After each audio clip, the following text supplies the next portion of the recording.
Драги мои, поздрав прво до студио, верувам дека таму уживате на свој начин, но сега е време малку да пренесеме магијата од Берово, конкретно од Aurora Resort Spa и како и секогаш да понудиме нешто ново, оригинално, но овој пат ќе бидеме ексклузивни, ќе кажам, затоа што ова е на моје барање. И ќе биде класично. И ќе биде класично. Така е. Поздрав до сите гледачи, поздрав до студиото, до Искра. И денеска одиме со виенска шницла. Виенска шницла. Љац. Ајде, што не е потребно за виенска шницла? Потребно е да кажеме дека таа допатувало во Виена на многу интересен начин. Содење? Значи патувала од Истанбул. Најнапред е таму направена, има таму пишани записи дека потекнува практично од Истанбул. Патувала преку Јужна Франција, се спуштила во Виена. И во времето на Франц Фердинанд во посета во Италија, француските готвочи не правиле париска шницла. И тогаш овие австриците, за да не бидат покусо, се досетили и додале само презла по панирањето и рекле, ние имаме наша виенска шницла. А толку се разликите. Вариација на една креативни се до крај.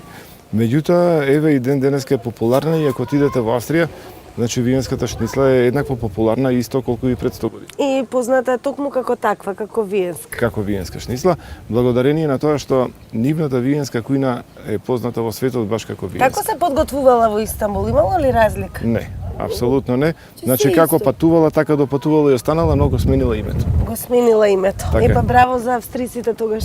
Па мудар потек. И еве гледаш како историјата чудно ги пишува и кулинарските работи. За почеток што ни е потребно? Па за почеток јас ќе почнам со, знаеш што денеска и на твое барање ќе ја направам од свинско месо. Макар што шницлата по правило би требало да се отсече од шол говецки. Вообичаена тежина е 180 до 200 грама. Не смее да се менува тежината.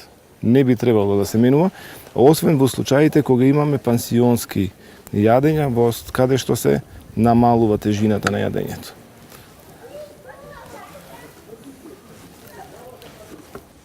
Трикови за сечењето, зборувам за приготвување дома, за аматери како мене, постојат ли? Знаеш како, не би експериментирале со тоа. Значи, виенската шницла... Употребата, мислев на ножеви, на такви нешта, за да биде тоа како што треба и сече. Добро те разбрав, значи подобро е дома да се внимава многу. Значи не би требало да се експериментира. Месото значи вака го сечаме? Да, јас го сечам косо секогаш, во единисти правеци, затоа имам рамна форма секогаш. Рамна, значи косо за рамна форма, добро. Ти сакаш сите трикови да ги откриеш. Таква ни е емисијата сега, да не бидеме, да не се памтат, верувај ми, не се памтат така не е важно, затоа сме тука. Значи ставите мола масло и тоа малку повеќе. Добро. И јас сега ќе ја посолам шницлата. И ќе ја панирам во брашно, во јајца. Сега, знаеш што? Овдека, ако станевме само во брашно, панирањето ќе беше само натур. Само натур. Кога веќе ја спомнавме и париската, до овој момент сега. Парижаните вака прават, значи. До овој момент имаме париска шницла. И сега веднаш одиме во Виена. презла и се префрламе на виенскиот начин. А во Истанбул? Како правеле? Па до сега зборувавме, значи истиот начин, начин. Само не знаеле да го популаризираат. Со презле, бидејќи во Париз не ставаат презле, тоа ми е прашањето. Да, секаде се става, нема врска, само начинот на приготвување и ова е земено како општо правило за сите. Значи при приготвување и панирање на париски начин се знае дека е брашно и јајца. Кога е на виенски начин брашно, јајца и презла, кога е натур брашно, кога е парма со додавање пармезан и така натаму и така натаму. Значи има такви начини десетици, а овие се најиски. Пармезан убаво звучи. Па можеме и тоа да го подготвиме некогаш, ако сакаш. Мене нема да ми пречи и тебе уште повеќе. Мене не да не ми пречи, ништо не ми пречи на софрава што се случува. Сега вака, кога имаме панирање на виенски начин, секогаш при сервирањето мора да имаме и лимон. Затоа овдека лимонот. И сега додека ти ја пржиш шницлата, јас ти излупам компир или сакаш обратно? Еве, јас прво ќе го направам оно што постојано Небојша ме советува и учи. Никогаш, ако ви ќе стравувам од прскање, да не ја ставаме шницлата од високо. Сосема внимателно и полека. Слободно. Ете, тоа е тоа. Па јас сум напреднала, народе. Сега веќе може да лупам компери. Ете така, ако не знаете и не сте вични во кујната, тогаш ќе ви ги дадат основните техники на создавање, чистење и така, бришење. да, создавање на потребни намирници за А приготвување. после можеш и даската да ја чистиш. Но тоа е процесот, нели? Да. Како и за сите работи Така се е. почнува од Така почеток. За да го Идете заслужиш крај. Чинија за лушпите. Ете така. Мора да потенцираме невојш уште еднаш дека секогаш кога подготвуваме и со беровски компир. Да, така е еден од најквалитетните и најдобрите, а и највкусните во Европа. Или во светот. А може и во светот. Да Може се и каже. во светот.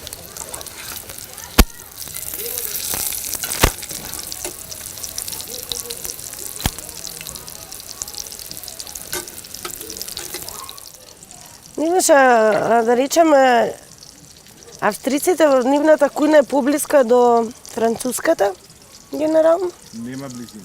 Немаат никако. Нема близина. Значи сите се својствени и специфични сами за себе. И што е најкарактеристично за нив? За Виена? Да. Тоа што оставило трага во светот е, да речеме, белата запршка, различните видови пити, штрудли, еве си слушнала сигурно за Штрудел. тиролската штрудла, така е. Да. Значи една од попознатите во светот. Шлицата исто така е вројуваат секогаш во нивните категории. Си слушнала сигурно за захер торта, нели? Захер торта, Захер да. тортата е нивна и извонредна и ден денеска. Да видиш само колку е едноставна постапката, е малку специфична и трае долго, но е многу едноставна. Човек кој ќе земе, тоа е само тесто, джем и чоколада, чоколаден пелет. Дивота. Е така.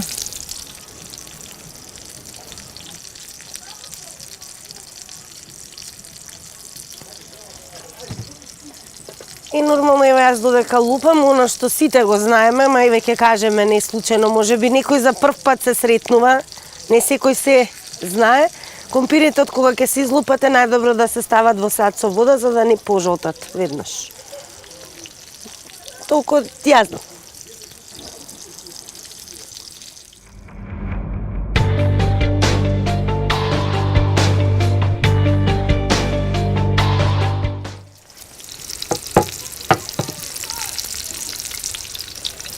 Така кога се лупат компири, како да сум во војска. Па ако имаш желбата, ти Зашто остави. сите стравуваат од тој момент лупење компири? Компирот е најтежок за лупење. Не е најтежок, туку е можеби досаден е. А досаден. Еве јас гледам дека ти фрлаш пола од компирот, ама ајде да не кажем. И па немам таква, не лупам со нож дома. Да, јас го брусам како, уствари завршницата ми е како небрусен диамант. Да. Така ми личат компирите. Ти не доволно. Доволно? Доволно. Сега можеш да го завршиш оној вториот дел од твојата работа. Значи чистење на даската. Ајде, тоа е тоа.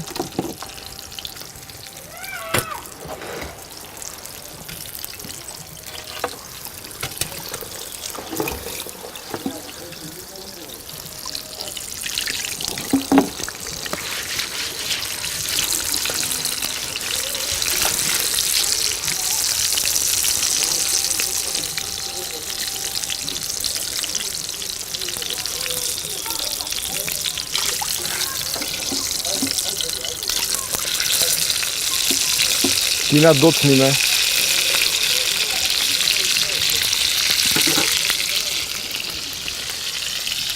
Прекрасна е гледката долу, нели? Да. Се е прекрасно и обкружувањето околу нас е супер. Така Мислам дека традиционално со помфрит. А која е другата варијанта? Можам да ти направам десетина барам варијанти со компири, Епа, колку што предлози? сакаш. Ништо сега ќе ти направам помфрит, ама ќе видиш како ќе го изделам. Како чипс. Не.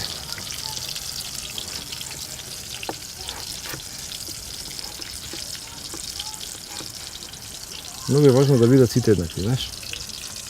Тоа е најбитниот момент кога се подготвува помфритот. Значи, сите компирчиња да бидат еднакви. Знаеш зошто? Затоа што кога ќе ги пржиме, ако не се еднакви, едни ќе бидат пржени, едни ќе бидат живи. А, така.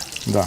Ова овдека, што ми останува ќе го користам после за руски салати, за да речеме помдишес, помдипломат, за различни други јадења, значи таму каде што не ми е важна формата на компирот. Така. Победи.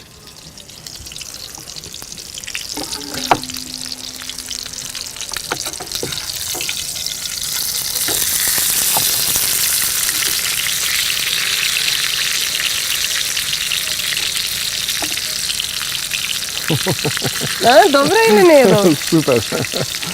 Математички.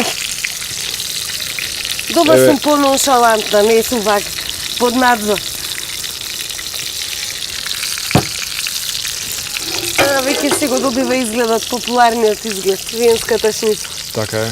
Значи еве го изгледот, гледаше кај големината не е онолкава голема како нешто незамисливо, значи онолку колку што треба да по димензии, а и тежината си е. Стави го компирот, те молам, во водата.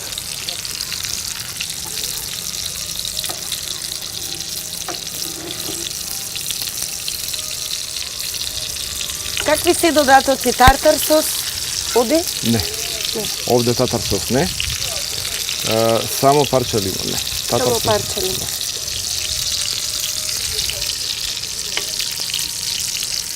Знаеш, ние сме во надворешни услови, со татар сосот треба да се биде внимателен. Температурата овде е екстремно висока. И ако ја правиме, ќе ја дадеме тогаш во моментот кога ќе сервира. Сега не.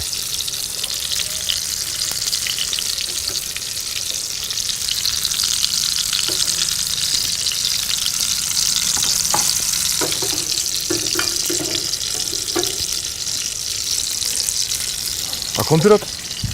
Уште? Па не знам колку ќе Не така, планирам. не така. Како? Не, стој. Стојам. Стој. Еве. Стој, дај. Значи, прво странично, и сега веќе имаш момент каде што компирот може да стои, гледаш? Еве. Овие дома може да ги свариш и пире да си направиш од нив. Да разбираш? Значи, многу едноставно да ги искористиш. Не мораш да внимаваш на тоа дека тоа ќе се фрли. Не се фрла. Еве ти. Добро. И сега е време, додека трае процесот, јас создавам парчиња за помфрит од компирот, а привршува и пржењето на виенската шницла. Тука за кратко ќе се одјавиме и некаде подоста повторно со Небеша ќе се вклучиме од Берова Aurora Resort и Spa, за да видите како всушност ќе финишира и на крајот ќе изгледа и како вкус ќе има виенската шницла. Со овој пат се одлучивме додаток помфрит.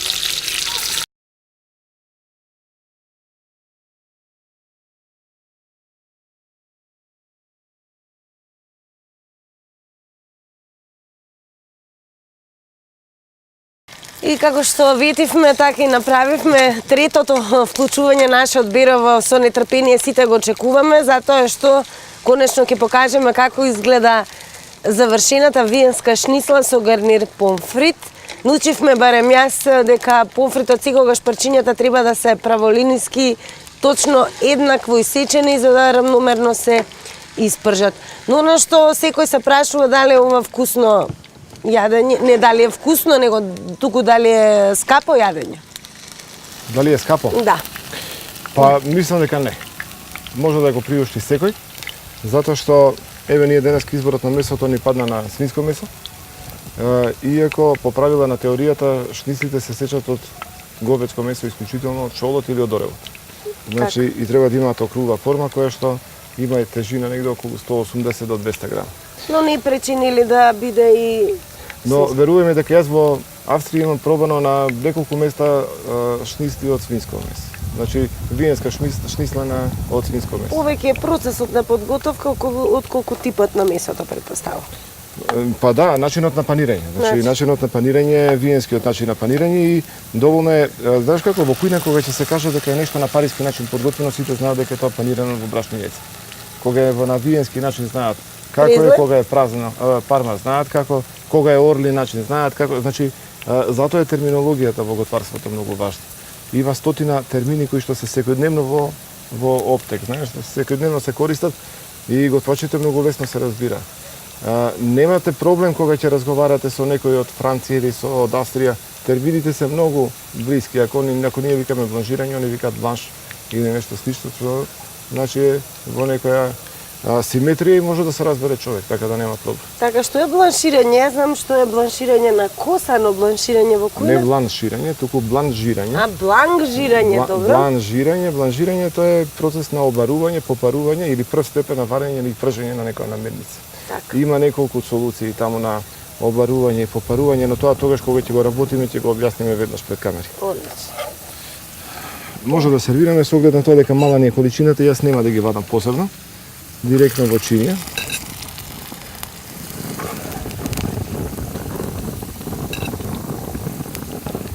А зошто да речеме секогаш винската шницла се служи со лимун? Заради презлата. Значи, ако си забележала, сите јадења кои се планирани на виенски начин секогаш имаат со себе лимун.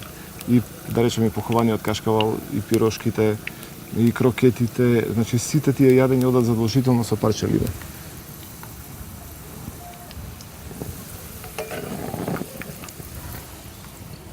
И нема да претерувам ни со количината на помфритот. Мислам тина дека е сосема доволно. Ќе ми дозволи сега таму да пристапам за да може да исечам парче лимон.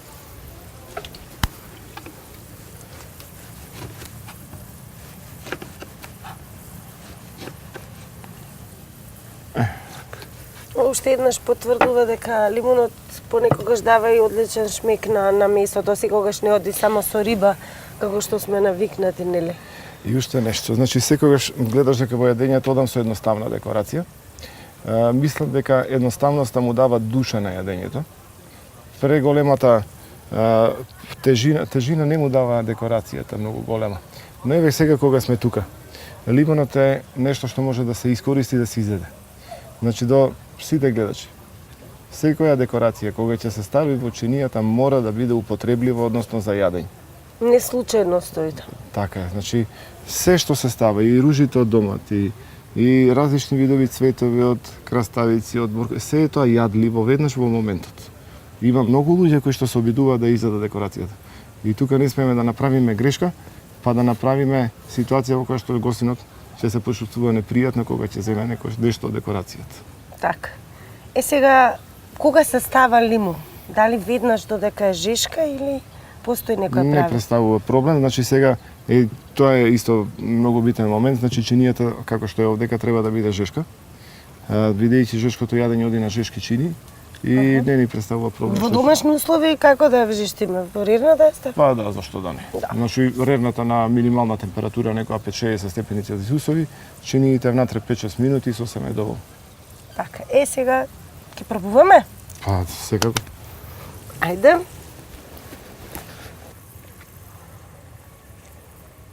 Еве, како велат, виенска шницела без лимун е нешто што не може да се замисли, но поточно да кажеме оно што ни откри Небојша, дека не може да се замисли ништо што е направено, испржено во презлет да биде без лимун. Ќе одиме заедно? Јас ќе го исечам, а ти пробај право.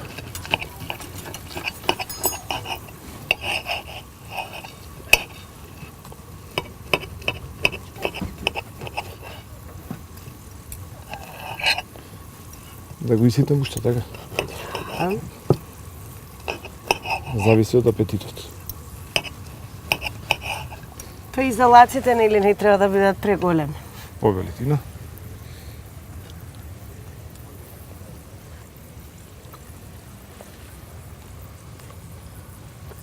Не може да ме одјавиш. Јас ќе ти ја оставам на уживање, а јас се подготвам уште една за мене. Уште една за тебе, може. Јас ќе ве поздравам, мислам дека она што направивме со Небојша, откривме многу факти врзани за историјата на ова јадење. А еве, некако за крај може само да потенцираме дека кога изучуваме за кулинарство и кога патуваме, многу убаво е да ја запознаваме земјата и преку нивната гастрономија, затоа што така можеме многу да научиме факти за менталитетот и стилот и животот на луѓето. Исхраната е дел од културата, а културата е она што значи каков е народот, а народот е се Така да, тоа е тоа. Така, а легендарната виенска шницла, јас себе признавам, прв пат дознавме дека всушност незините корени доаѓаат, односно водат од Истанбул, па потоа преку Париз, австриците биваат најумни и се ја присвојуваат. И затоа сега постои само виенска шницла. Виенска шницла, така е. Студио толку од мене и Небоша. Повторно ќе се видиме во некое наредно издание и не заборавајте, секој ден, драги мој, може да добиете супер оригинални идеи за тоа што да подготвите за ручек, вечера, десерт. Чао од нас. Ги поздравуваме сите гледачи и останете во кулинарски уживања, така ли во кујнатина.